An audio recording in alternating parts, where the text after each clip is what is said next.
শ্রদ্ধাভাজন শ্রোত শ্রীযুক্ত দেবপ্রসাদ ব্যানার্জি দাদা স্পিয়ার বীরভূম শিউরি থেকে দাদাকে বিনম্র আহ্বান করছি ইষ্ট কথা শোনাবার জন্য। জয়গুরু দাদা। জয় গুরু মা, জয় গুরু। আজ্ঞে দাদা। পরম প্রিয়ময় পরম দয়াল শ্রী শ্রী ঠাকুরের রাঙারাতুল চরণে এতক্ষণ যারা নামামৃত সুধা পান করলেন, তাদের মানব জীবন শ্রেষ্ঠ জীবনের একমাত্র উদ্দেশ্য ঈশ্বর প্রাপ্তি। তাই যেন এই জীবনেই সফল হয় এই কাতর প্রার্থনা। আমাদের বহু মানুষেরই ধারণা যে মানুষের জীবনে শান্তি কোথায়। অনেকে বলে শ্মশানেই শান্তি, অর্থাৎ মরণের আগে শান্তি নেই। যার অর্থ আছে সে আরো অর্থর পিছনে ছুটবে, যার চিন্তা ভাবনার এর যেন শেষ নেই। মৃত্যুশয্যায় শুয়েও সে কত বিষয় বস্তু প্রবৃত্তি, মায়া মোহ, নাতি পুতি সন্তানের কথা ভাবে, তাদের ভূত ভবিষ্যতের কথা চিন্তা করতে করতে মারা যায়। আর যে ভাব নিয়ে যেখানেই যেই তার দেহ ত্যাগ হলো, সেইখানেই তার ঠাঁই হলো, তাই তার মুক্তি হলো না। তাহলে শান্তি কোথায়? শ্রী শ্রী ঠাকুর বললেন, না, যাদের ইষ্ট নেই, আদর্শ নেই, ইষ্ট আদর্শ পেলেও তাকে ধরা নেই ঠিক মতো, তাদের শান্তি চিতায়, মৃত্যুতে। সেখানেও শান্তি নেই, সেখানে দেহের মৃত্যু হয়, আত্মার মৃত্যু হয় না। এবং আত্মা যে প্রকৃতির থেকে যায়, যে কর্মে লিপ্ত থাকে, মৃত্যুর পরেও সূক্ষ্ম শরীরে তেমন লেভেলেই তেমন চিন্তা ভাবনা নিয়েই আত্মা বিরাজ করে। কিরকম? আমরা জীবন স্মৃতি পড়েছি রবীন্দ্রনাথ ঠাকুরের। জীবন স্মৃতিতে রবীন্দ্রনাথ ঠাকুর বলছেন যে পাঁচুবাবু ছিলেন তাদের খাজাঞ্চি। তার মৃত্যুর পরেই বালক রবীন্দ্রনাথ ঠাকুর তখন একটা ঘরে মোমবাতি জেলে প্ল্যানচেট করছেন অন্ধকারের মধ্যে। প্ল্যানচেট যোগে তার কথা চিন্তা ভাবনা করতে করতে তার মূর্তি রেখে দেখা গেল পাঁচুবাবু হাজির হলেন এবং তার ছায়া মূর্তি বললেন, কি চাও, আমাকে ডেকেছো কেন? রবীন্দ্রনাথ বললেন, মৃত্যুর পরে আপনি কোথায় আছেন, কেমন আছেন, সেখানে রাজত্বটা কেমন, আমাদের মতোই না অন্য আরো উন্নত শ্রেণীর? তখন তার খাজাঞ্চি মহোদয় বলছেন, আমি মরে যা জানতে পেরেছি তোমাকে জ্যান্ততে তা জানিয়ে দেব কেন? তুমি মরে দেখবে, তখন তুমি বুঝবে কেমন। তখন বললে, আপনি আশ্চর্য রসিক লোক তো, মৃত্যুর আগেও আপনি যেমন রসিক ছিলেন মৃত্যুর পরেও তেমনই রসিক আছেন তো। তাহলে শুনে রেখো, জেনে রাখো, যে মানুষের যে প্রকৃতি, যে স্বভাব, যে নেচার, যে ক্যারেক্টার, যে সংস্কৃতি সংস্কার, সেটা শরীর ধারণ করলেও যেমন থাকে, শরীর ছেড়ে দেওয়ার পরেও, শরীরের মৃত্যু হলেও সূক্ষ্ম শরীরে তার আত্মা যখনই থাকে, তার একই ধরনের স্বভাব থাকে। যে জ্যান্ততেই বদমাস থাকে, লোকের ক্ষতিকারক হয়, সে মৃত্যুতেও লোকের ক্ষতি করে সূক্ষ্ম শরীরেও। যে জ্যান্ততে পরোপকারী হয়, সে মৃত্যুর পরেও কাউরির ক্ষতি করে না, সে আত্মা। তাই স্বভাব, রুচি, পছন্দ, আচার আচরণ, চাল চলন, একেই বলে সংস্কার। এটার সঙ্গে নিয়েই দেহ ত্যাগ করে, তাই কোনো পরিবর্তন হয় না। তাহলে শান্তি পাবো কোথায়? ঠাকুর বললেন, শান্তি আছে ইষ্টকে লক্ষ্য করে চলা। You are for the Lord, not for others. You are for the Lord and so for others. ইষ্টই আমাদের জীবনের যথা সর্বস্ব। সুখ, স্বাচ্ছন্দ্য, দুঃখ, দুর্ভোগ যাই থাক, ইষ্ট থেকে বিচ্যুত করতে যেন না পারে আমাকে কেউ, কোনো পরিস্থিতি, কোনো প্রবৃত্তি, কোনো গ্রহ। এই সব কিছুই ইষ্টার্থে বলিদান। তাকেই অশান্তির সমস্ত ঢেউ একেবারে নাগাল পায় না তার। সব প্রবৃত্তি সাথে লয়ে, ইষ্ট কর্মে লয়ে, সেই তো যোগী, সেই সন্ন্যাসী। কাল নত যার ভয়ে, ঠাকুর বললেন। সেই রকম লোককে কাল, মহাকাল সবাই ভয় পায়। তারা নতি স্বীকার কাছে করে তার চরণে। কারণ সব প্রবৃত্তির সাথে লয়ে, ইষ্ট কর্ম লয়ে, তার যে মন পুরোপুরি ইষ্টে মত্ত, বাহ্যিক প্রতিকূলতা, চাপে সে কখনো ঘায়েল হয় না। কোনো পরিবেশ পরিস্থিতির প্রভাব তাকে কিছুই করতে পারে না। এই অবস্থায় মন টলে না। মন টলা মানে ইষ্টের স্মৃতি ও চেতনা কিছুটা স্তিমিত হয়ে যাওয়া, এরকম হয় না। কিন্তু ইষ্টপ্রেমী যে, তার কাছে দূরত্বটুকু দুঃসহ বিরহ বেদনা সৃষ্টি করে। তার মন প্রাণ আকুতি, আকুলি বিকুলি এমন হয়ে ওঠে যেন যত বাধা তত বেশি তেজি হয়ে ওঠে, জেদি হয়ে ওঠে। আর ইষ্ট প্রতিষ্ঠায় জেদি যারা, তাদের ব্যক্তিত্ব অটুট থাকে। কিরকম? কামার লোহাকে পেটায়, গরম করে, লাল হয়ে যায় যখন, তখন অনেকটা নরম হয়ে যায় শক্ত লোহা। তখন হাতুড়ি দিয়ে পিটিয়ে পিটিয়ে নিজের ইচ্ছা মতো সাইজে পরিণত করে নেয়। তাই জ্বলে জ্বলেই শুদ্ধ হয়। আর সেই লোহা যতবার যে জ্বলন আগুনে ফেলে পিটিয়েছে, তখন সে ইস্পাতে পরিণত হয়ে যায়। তখন তাতে আর কখনো মরচে ধরতে পারে না ইস্পাতে। তাই ভুল করে যে খায়নি ধমক, পায়নি কোনো লাঞ্ছনা, ভুল তাহারে ভুলিয়ে নিয়ে করেই জ্ঞানের বঞ্চনা। এইভাবে ইষ্টে নিমজ্জিত না হওয়া পর্যন্ত তিলমাত্র সে স্বস্তি পায় না, শান্তি পায় না। হাজারো কষ্ট থাকলেও তার মধ্যে আনন্দ থাকে। একে বলে ক্লেশ ও সুখ প্রিয়তা। ক্লেশ মানে তো দুঃখ, তার মধ্যে আবার সুখ প্রিয় হয় নাকি? নিশ্চয়ই, যদি তা ইষ্টার্থে হয়।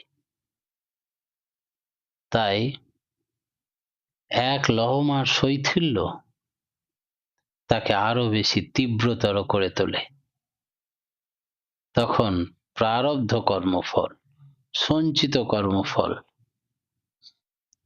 কোনো কর্মফলই তাকে প্রভাবিত করতে পারে না। আর পারে না বলেই প্রকৃতি তাকে, কাল তাকে ভয় পায়, দুঃখিত হয়ে ফিরে যায় তার কাছ থেকে। দুঃখ তাকে গ্রাস করতে পারে না। এই হচ্ছে শান্তির উপায়।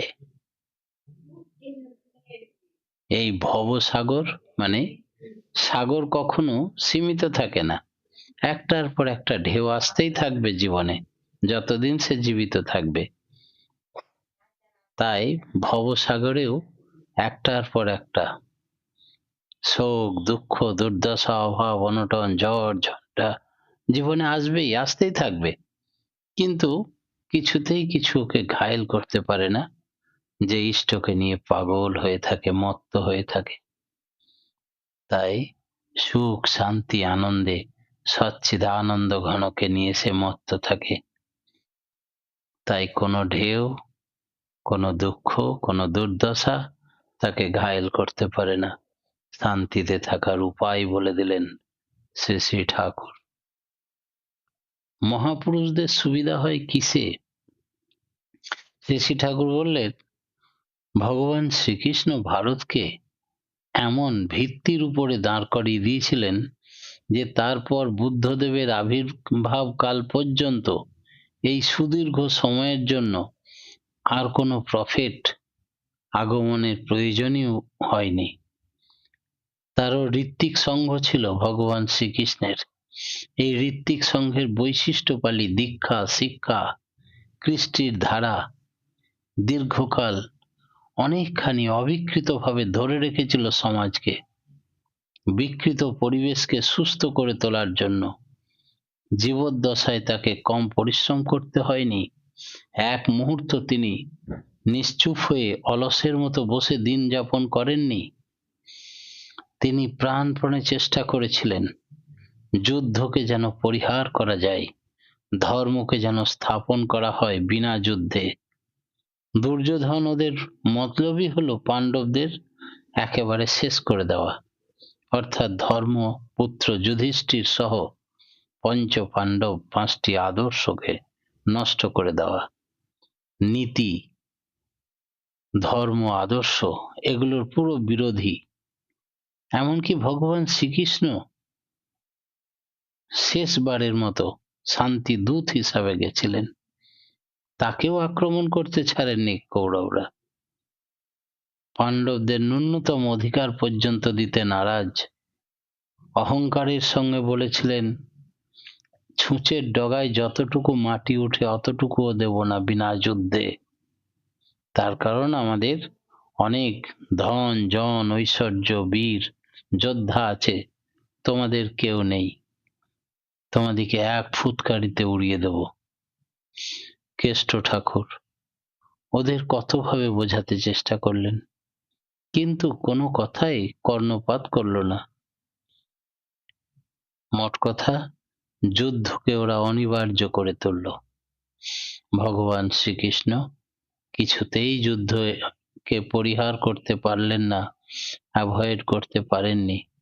যুদ্ধের সময়ও ওদের চাহিদা মতো ওদের নারায়ণী সেনা দিলেন। এই নারায়ণী সেনা দেওয়ার মানেই হচ্ছে তিনি অত্যন্ত কূটনৈতিক চালে চলেন। শেষবারের মতো যুদ্ধ প্রারম্ভের প্রাক মুহূর্তে তিনি ঘোষণা করলেন, এখনো চিন্তা করে দেখুন, আপনারা যদি কেউ ইষ্ট ভগবান পুরুষোত্তমের পক্ষে, ন্যায়ের পক্ষে, ধর্মের পক্ষে আসতে চান, তবে সবাই, যে কোনো যোদ্ধা নিজের বিবেককে জিজ্ঞেস করে চলে আসতে পারেন পাণ্ডবদের পক্ষে। একজন এসেছিল কৌরবদের, তার নাম বিকর্ণ। এই বিকর্ণ ছিলেন অন্ধ ধৃতরাষ্ট্রের রাজার দাসীর পুত্র।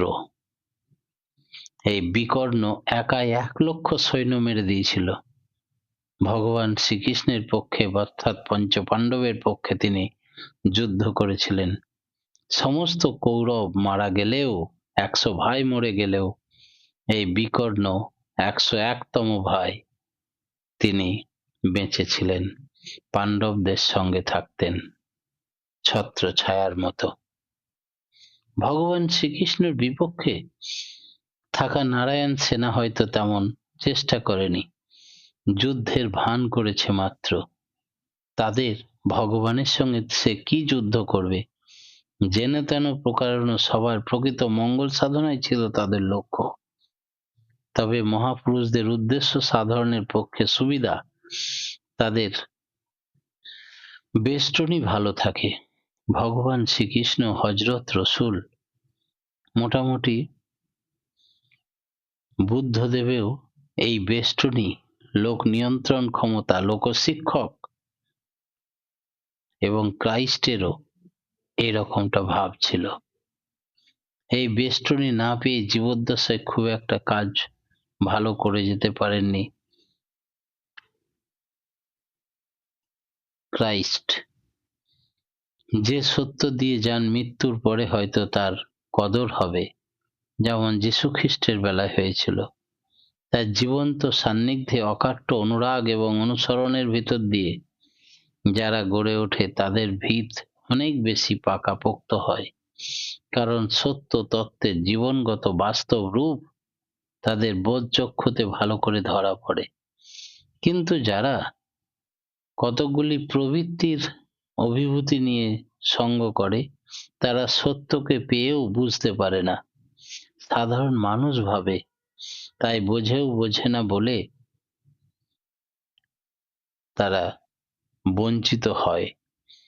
জেসাস ক্রাইস্টকে বেশিরভাগ মানুষই বুঝতে পারল না। তাকে ক্রুসিফাইড হতে হয়েছিল। পরবর্তীতে তার ফলোয়ার্সের সংখ্যা বাড়ল, কিন্তু তার জীবদ্দশায় তারা বঞ্চিত হলো।